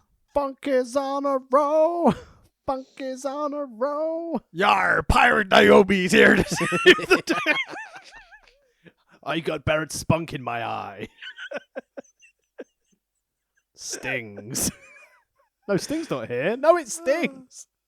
So the Bellas are on commentary for a Divas tag team match. Yes, we're still in the Divas phase. Let's not forget WWE's past. Of AJ Lee, the champion, who hasn't won a match in fucking forever, and Tamina Snuka, her henchwoman, versus Cameron and Pirate Naomi from the Seven Seas. Pieces of 8. Who had her eye damaged or something. I can't remember how actually her eye got fucked up. What happened? Seth Rollins pushed her eye against a step. That's how they do the eyes. Wait. Genuinely, like I don't remember. No. Was this a thing last week? No idea. Spunk in the eye. We probably watched it, but she's got an eye patch, so she's a pirate. There we go. Jokes. Literally, the commentary just go on and on and on. Like they do not talk about the match in the ring in the slightest bit. Well, they've got to push Total Divas. Yeah. On the E Network. And one final thing as well is that my joke for this was like the women in this time were paid so poorly that Naomi could only afford LASIK on one eye. That's why she had the pirate patch. Starship Pain. Fucking Pain. hell. It's not even fucking Johnny Mundo. Pain. By Naomi to the champion AJ Lee. For the 1, 2, 3, Naomi pins the champion clean. That's every champion. Yep, pinned on this show. It's good stuff, isn't it? AJ Lee. Maybe Von Wagner shouldn't be the champion yet because then he gets pinned. He doesn't need the belt. So we just have him beat everyone, including all the champions, including the Divas champions, definitely, especially the tag champions. Fuck the Divas tag belts. I feel sorry I guess for women's, I should say. Rex Steiner, Bron Breakker, because he'd actually left his singlet on the set and they just sprayed it colours. It was like, my black singlet, you fuckers. I thought you were going to go around the thing of Rick Steiner turning up and going, don't worry, kid, look what I've got in my back pocket. I'm always ready to go. Always got my gear. I think this means I'm getting in the Hall of Fame. Dad, could you fuck off? Because even on I'm commentary, allowed to say your name, mate. even on commentary, they're like, oh, he's got this like, what's it? He said like he's got these dog-faced gremlin tendencies. It's like, oh my god, that is crowbar. That's worse than the shit we put on this pod. What do they have against former wrestlers that have wrestled for them and sacrificed their body and people having heritage and stuff? Isn't this a thing we were like promoting for years and years and years, like Charlotte Flair, for example? Yes, but considering Scott Steiner's online presence, Fair point. Yeah, that makes sense. Okay, understand now. Okay, so AJ Lee gets in the face of Tamina post-match, who was her partner, who has also lost a lot recently. Tamina shoves AJ Lee to the floor, and yep, that's the segment. Hooray! Probably one of the highest rated segment of this show, because it had the ladies on it, and the numbers for Total Divas were doing quite well. Yeah, I mean, in terms of just purely wrestling and logic and, you know, champions and all that sort of stuff. I know Vince doesn't give a shit, but I do. The whole thing of, it's felt like for maybe 2 months now, AJ Lee is definitively just running this contract out, right? This is no, I'll go. This is punishment. This is Punk's left, and we're going to fucking ruin your career. Oh, absolutely. And I would suspect there is a conversation of, so you're going to stay, right? And she's going, well, I don't really need to. I'm quite intelligent. I quite like writing books. Husband's a kind of multi-millionaire. I've made quite a lot of money being here for a bit. Don't really want to be a part of this shithole company anymore. You know? The shithole division. I'm going to cause a fuss and actually make a difference, but give Steph the credit, yeah? Oh yeah. She was the innovator of the women's evolution. Yeah, of course. Which is still going on to this very day. Yeah, Queen of the Ring in Saudi. So can't wait for that. Yeah, that's Osprey Baker. She credits everything to Steph, right? That and that wonderful dental diploma. Yeah, which Steph afforded her because women's wrestling. Yeah. Exactly. Steph made sure that women could be dentists. Thank you, Steph. We love you. As a character, she's fucking banging on these shows. She's like the best thing every week, but, you know. Anyway, who will be inducted into the Hall of Fame next, Tax? Which amazing, legendary professional wrestler will enter the WWE Hall of Fame? Well, let's look down the list. Could it be someone like the fantastic Rick the Model Martel? He's got great presence and poise in the world of professional wrestling. No, it's not Rick Martel. No. Could it be one of the most highly regarded professional wrestlers of all time, Kamala? Nah. Who could we drag out? Oh, it's not Coco Beware. He'll come in later. I don't know who it could be, Rich. Who could it be? I think we're burying the lead here. It's less, there's much of a punchline coming now. It's Mr. D. But like, Roddy Piper was really good, wasn't he? Eat a Snickers. Get your nuts. Mr. T was here for WrestleMania 1, don't you know? He was also here for WrestleMania 2, where like, it was a fire. It was legit. Roddy Piper. Blah, blah, blah, blah. Hulk Hogan recap from last week. Andre the Giant Memorial Spirit's going to run wild on you. And me. Don't forget me. I'm Hulk Hogan, by the way. Brother. Cunt. Time for we have a bunch of guys not booked yet. What should we do with them? 8-man tag team match of Alberto Del River Cuntface of Axel Curtis and Sandow Damien Rye blah blah blah versus Big E's pretty good. Dolph Ziggly, Mark Henry and The Big Show. Somebody's gonna get their ass kicked. Somebody's gonna get their wig split. 3-6 Mafia. Bloody love me a bit of 3-6 Mafia. I know your music taste. I'd be shocked if you didn't have it on your playlist. Every day, literally, go to bed with it so I can fall asleep with the 3-6 Mafia. Definitely. Big Show is the only one who gets an entrance because, you know, Pyro. Picture in picture as Big Show is making his entrance of Show going, I'm going to enter the Memorial Battle Royal Andre the Giant. I'm a giant. Andre's my dad. Daddy's trophy. So Big E's the World Heavyweight Champion, mate. How cool is that? awesome, but I was very disappointed because now I can't really do the boss man line going, "Your daddy's a bastard." Sorry, jumped on that. But yeah, Big E being champion is fantastic. Took too long to get here, but glad we've got fucking it. And they did it awfully. Like having to fucking whore him out on Twitter and be like, "We're just gonna have you come in after the guy's defeated," and it's still gonna be close, even though he's had the shit kicked out of him. Just so you know, we have to tease it. Just have him feud with Bobby Lashley. Have him beat Bobby Lashley. What's the problem here? I mean, fair play to WWE though, because when I saw all these messages, I thought, "Oh fuck, he's gonna lose it." I mean, I messaged you going, "I bet you $1 million, billion, trillion, gajillion dollars that he doesn't have the belt by the end of the night," and I was wrong. So I owe you a lot of money. Call it quits. Love it. Big E tags in at one point in the match, and a massive smile just came across my face, and I was just like, "He's the World Heavyweight Champ, finally, man." They did it awfully, but he's the World Heavyweight Champion. Makes me smile. Good things happening to good people. I feel bad for him though, because it means he's got to go back to Monday Night Raw, not SmackDown. Yeah, but he does get to be with the New Day. New Day. Which is awesome. Their fucking NWO gear, red and black. The NDR. Really nice. So good. So I'm sitting there watching Big E wrestling, smiling away, having a lovely time. Then Ryback tags in. Feed me more. Eventually, Big Show gets the hot tag. Everyone gets the spot. Chokeslam to Sandow. 1, 2, 3. The faces win and no one gives a shit. We all move on. Yeah, anything else to mention? No. Renee catches Batista walking backstage again for the second time in the night. Batista only cares. 2000. Yeah, thank you very much. Batista only cares about WWE Championship. Good.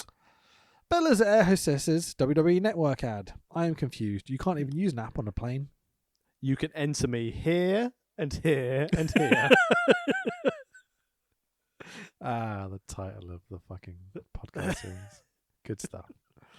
It's time for your main event of the evening. But first, here's a cool Wyatt Cena video package that we should have saved for WrestleMania. Bloody good, this video package. Really good. Like having Wyatt at the end breaking into song. Yeah.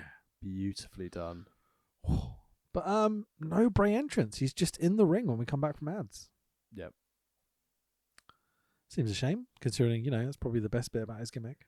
Running out of time, considering we've got Triple H shortly, so we'll need at least 40 minutes.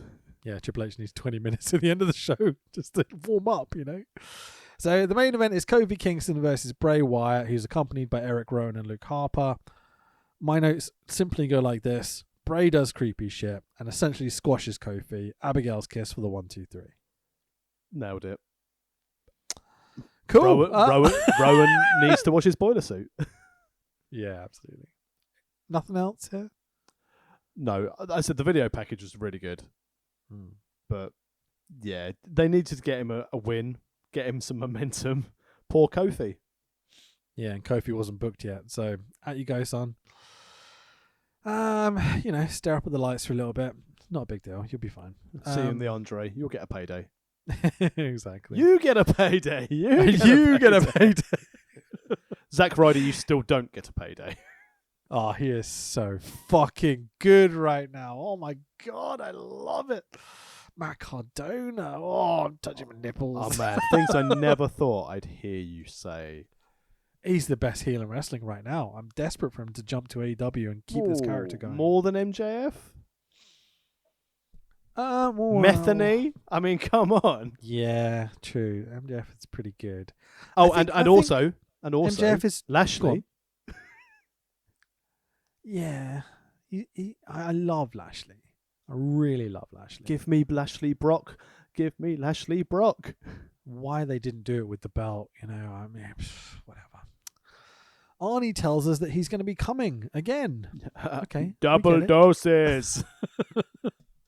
Time for your actual main event of the evening. It's Triple H talking to Daniel Bryan in the ring. With 20 minutes of the show still to go. Do you want to go over this, or do you want me to do the spots? Or Well, so before our hero, the American Dragon, Daniel Bryan Danielson and Triple H go to battle at the grandest stage at the mall, Triple H decided to give his own, let's say, self-appointed summit where he wanted to go face to face with Daniel Bryan. Triple H is insisting what he's done to Dragon is strictly business. There's nothing personal, no hard feelings. But then he started to turn a bit face. So after basically saying that Daniel Bryan wasn't on his level, he's a short-bearded weirdo, he's got no business being in the ring with Triple H. Triple H he says a line here that I just want to chime in. Sorry, Triple H says last week Dragon crossed the line. TNA.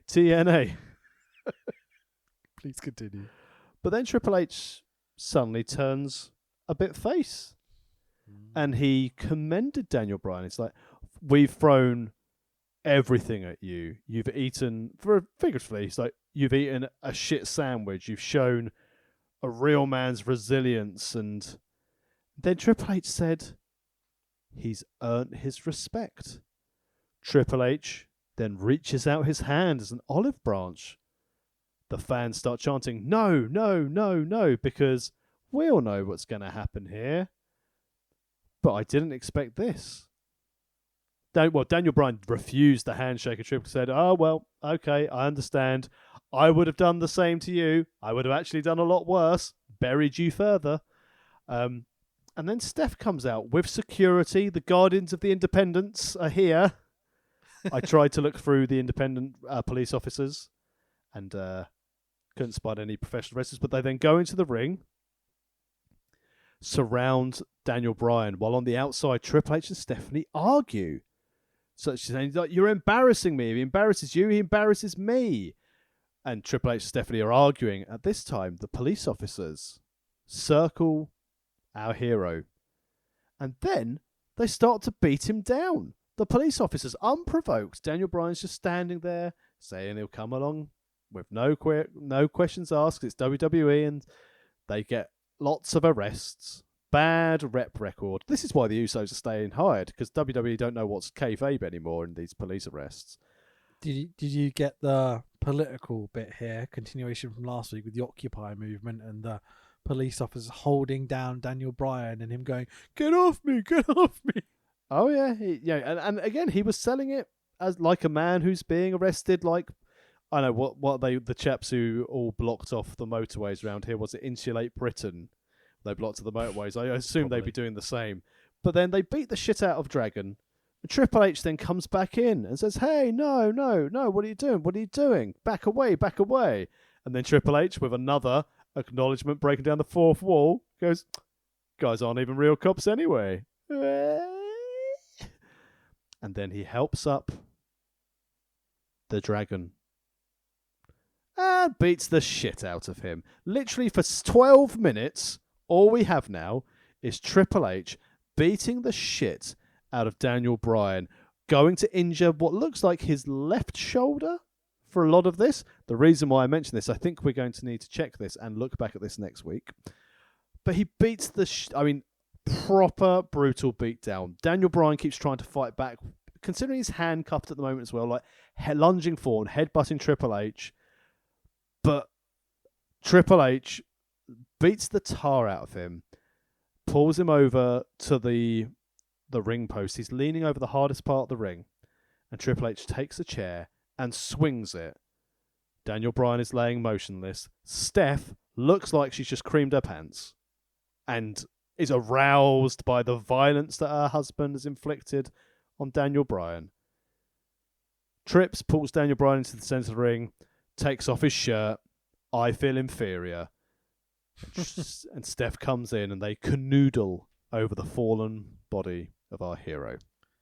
Yeah, man, it was all a setup all along. The cops weren't real. Just an excuse to get Dragon handcuffs and Trips could beat the shit out of him. I heard they did it for The Rock. Yeah, sure.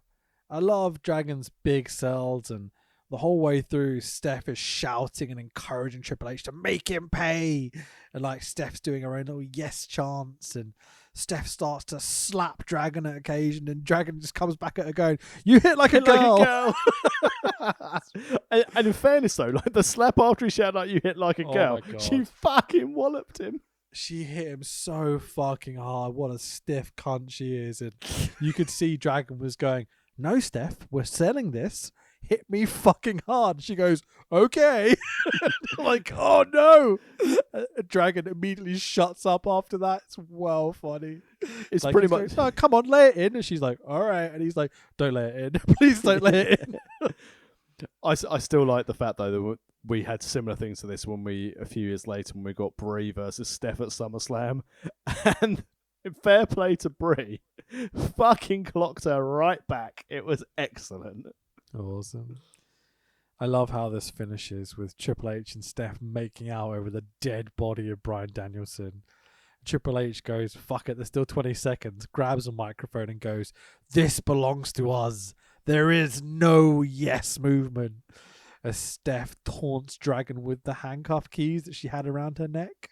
It's like, lovely little touch. But that's it. We're out of here. Steph's facials on this. When Steph please. gives facials, just the selling and like the pure electricity that she had watching Dragon get beaten up, it just made me think, I guarantee you, in real life, Vince gets hard at some of this stuff. Yeah, probably, man. Like, to me, this is the most kind of 97, 98 DX Triple H we've seen in quite a long time. I'd agree. But it needs to be hashtag Hugo, hashtag brutal, because it needed to be, because he got under his skin. He essentially outplayed Triple H.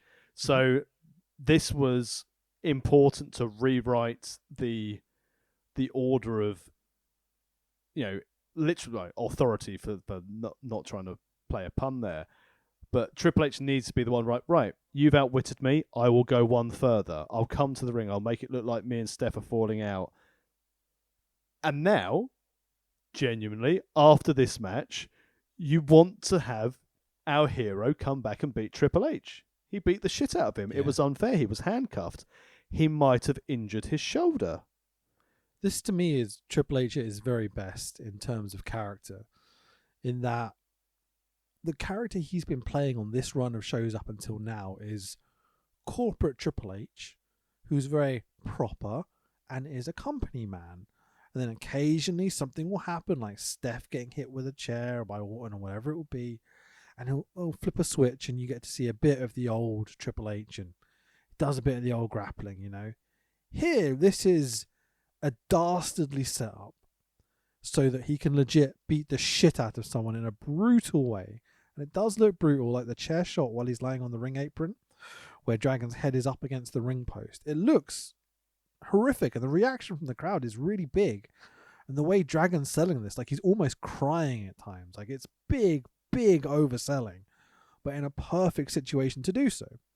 So I think you've got a really good combination of Triple H at his very best, even though he's maybe beyond that in terms of his wrestling capability and career choices and all that sort of stuff. But Dragon selling as much as he possibly can, with Steph's character shining like it has been, and this really evil kind of moment where you have 100% face and 100% heel. And this dastardly setup. It's great. I really, really loved the last segment. Didn't think I was going to either. Went in telling jokes in my head and writing stupid shit down and was just like, geez, okay, that was pretty brutal. He's not getting up anytime soon. This is great. It was really good. And this to me was Triple H basically saying, I don't care what everyone backstage is saying. This guy needs to be rocket packed. He needs to be pushed as the top babyface. We fucked him up, so I need to go out there and help regain some of that momentum, some of that, some of the pop that he's got for it, because people don't want me in the main event because I buried people in the early 2000s, so they don't want to see that again. But just his work ethic, like you said, he came to elevate Dragon here. And the only problem I've got with this is after watching this promo, for the first time in this entire run, I was like, oh, I'm quite looking forward to watching Triple H versus Daniel Bryan. At no point, though, have this run in the last few weeks have I gone, you know what I really want to see? Triple threat between Orton, Batista, and Bryan. Yeah. Really, we're here for Triple H versus Dragon, and Dragon winning the belt at the end of the night is just the icing on the cake almost, you know? Yeah, it's only because they forgot to put the belt on Triple H so he could lose to Dragon. Yeah, literally, I would almost prefer, Triple H to go, right, fuck you, Randy, we're having a match tonight. Have Triple H screw Randy so that Batista and Orton becomes just like a nothing match halfway through the crowd that, we can chant CM Punk and Randy Savage and whatever we want to chant during the show. And then just have Dragon and Triple H at the end of the night and have a good fun payoff. That'd be great. Yeah, they've built this beautifully because no one gives a shit about Orton or Batista. They've tried to tease it on this week's episode of Orton and Batista not getting on the attempted one-upsmanship, but no one gives a fuck. No one gave a fuck anyway. That's why Dragon's got to come into the main event. As Triple H literally said on this show, no one cares about Batista returning, and Randy Orton is a shit WWE champion. And so it's like, yeah, sure, we get it. Why did you not get it 2 months ago when you were booking this shit? Because if you accidentally blow your load too early like they did with Shield and Wyatt, you're left with nothing. Yeah, I guess so, man. So as a show, in general, this is pretty bad. But the last segment was really good. Best ending of a Raw we've had in a very, very long time. Yeah, this actually made me care about WrestleMania. I'm looking forward to seeing it. You mean the Andre Battle Royal, right? Yeah, of course, yeah. Is Von Wagner in the Memorial Battle? He might be in this year's WrestleMania Memorial Battle Royal. You never know. He'll be main eventing against Bron Breakker. Well, he'll be the NXT champion and burying Triple H in the main event, obviously. Remember all that talk a while ago where they're like, do you think Triple H will wrestle one match in NXT at a takeover? Fucking won't now. Well, yeah. Also, he's actually ill, so that isn't what we're joking about. We're joking about the fact that he's had the reigns taken away from him by Vince. Just to clarify, we all hope Triple H gets better. We're not joking about that. Can you imagine though? As poor Triple H is in the hospital, and he says to Steph, "Please tell me they haven't fucked up NXT." And Steph's gone, no, it's fine. It's fine. Yeah, don't worry about it. They haven't Adam made Cole's the champion. Oh, good. That's the booking I was doing. And Pete Dunne, has he signed his new contract yet? Yep. Pete signed a 23-year deal. Yep. He's there. Pete. And it was like, and what about the colour scheme? And Steph's gone, Paul, Vince is dead. Oh, thank goodness. Hang on. That was Bruce dark, is in but charge.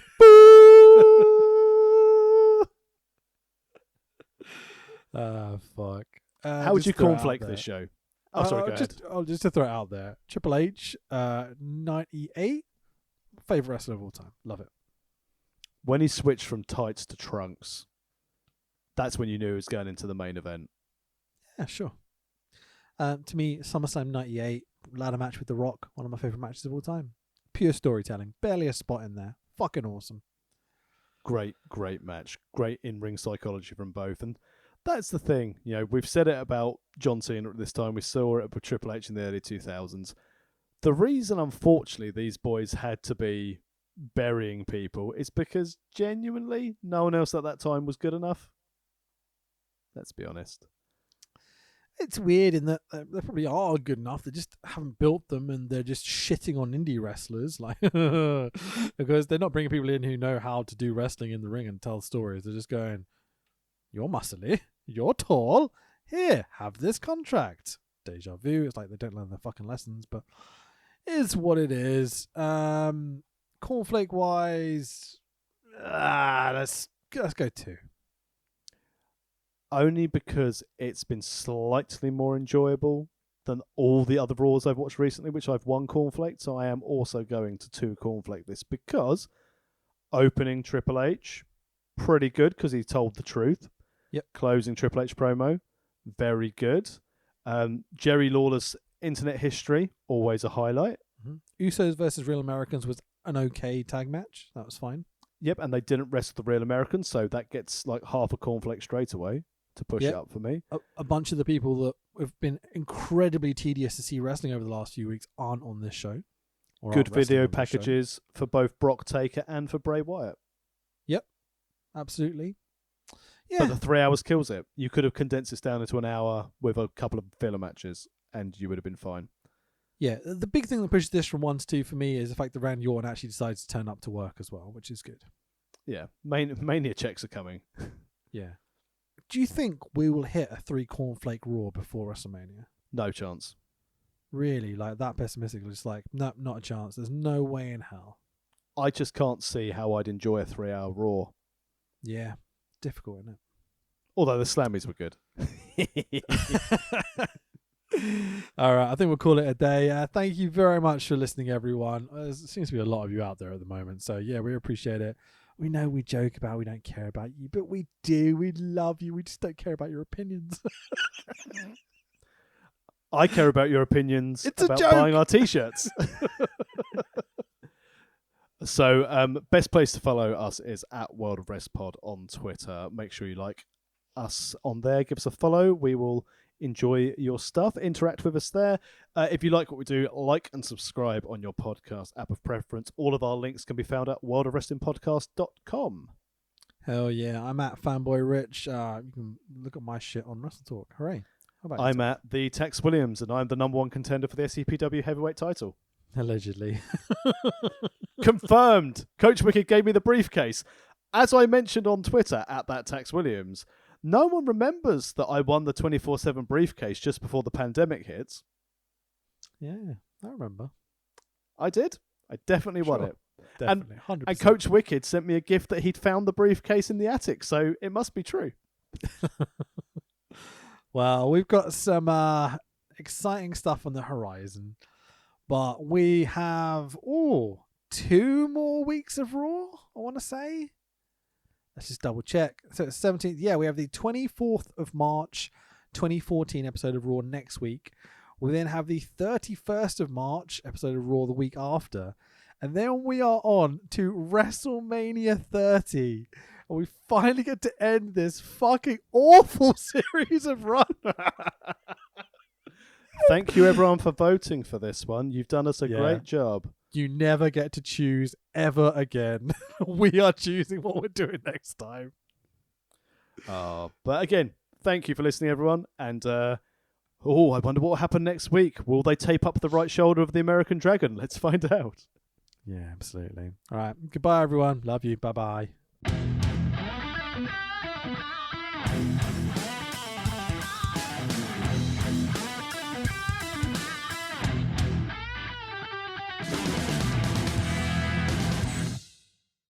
The louder you guys are, the better the wrestlers will perform for you tonight. And that's why I kicked your leg out of your leg.